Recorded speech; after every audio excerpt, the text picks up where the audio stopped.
yau ma ga mu cikin kasuwar Kilgori yankin gundumar Yabo Sokoto Najeriya.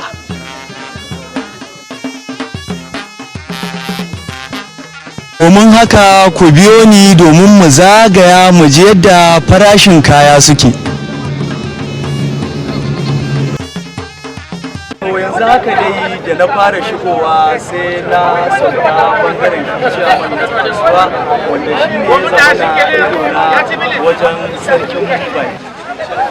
Kade ga ciyaman, saboda haka ciyaman wannan ci gaba da aka samu me zaka ce akan shi? To abin da ce mun yi handala kuma lalle kasuwa komai suna tafiya daidai. To kuma alhamdulillah da mun ka samu ciyawa mun kai wanga haduwa mun kai wanga zaman.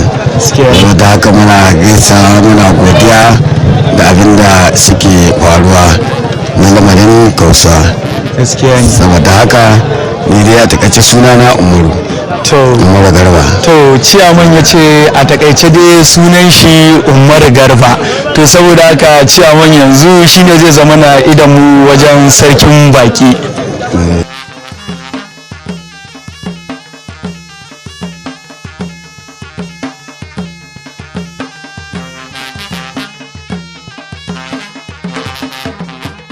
To yanzu haka ma dai gani tare da ainihin sarkin baki. To sarkin baki, salamu alaikum. Sunana Umaru dan Kilgori. To Allah sarki ya ce sunan shi Umaru dan Kilgori. To malam Umaru, matsayinka na sarkin baki, mun ga irin tarba da jama'a kuma yadda Allah ya nuna wannan kasuwa ga yanan dai tana ta albarka. To abin ya yi mana daɗi, sai dai kuma sarkin baki wace hanya ce wadda za a bi domin na ga bakinka gashi rana tana ta dukan masa kai ba tare da irin inuwoyi haka ba. To alhamdulillahi na ji daɗin wannan bayanin da kai kuma ka zo da idonka ka ganin ma idanunka. Baki dai mai girma sa'in Kilgori ya muna tanadi da yake kasuwa ce sabuwa da muna ƙirƙirar ta ƙasar Kilgori saboda ci gaban ƙasar Kilgori. To alhamdulillahi ka zo ɗaya ka zo biyu ka ga irin yanayin da kasuwar take ciki da kaɗan da a kasuwar nan ai daji ne wanda ya zama to iyakakka ka biyo ka wuce. To yanzu ubangiji Allah ya taimaka har kwana kai da kanka kana iya kwanta ka kwanta nan babu fargaba babu wani zulumi, akwai kyakkyawan tsaro, akwai kuma kyakkyawar dangantaka da tarbon baki gwargwado. Muna lodin Abuja, Gwagwalada, Auci, Okene, Lakwaja, Bari da kuma sauran sissana inda ake sa albasa sako-sako. To yanzu dai a takaice ka ga nan ma idanunka ga shaguna nan mai girma sa'in Kilgori ya tanada, an tanadi bohol na ruwa saboda sallah da sauransu.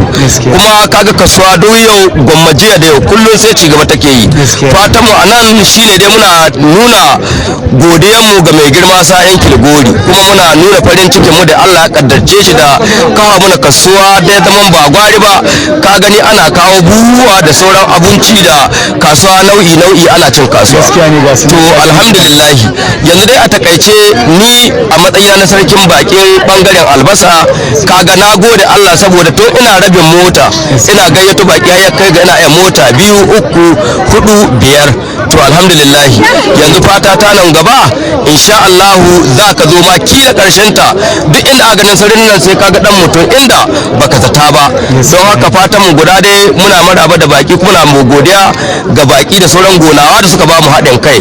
Kaga farashi kuma ga hinan gwargwado ka ganin mu idanunka ka zagaya. Gaskiya ne. To alhamdulillah masha Allah sarkin baki mun gode sai kuma zagayowa ta gaba. To ubangiji Allah ya ba mu alheri.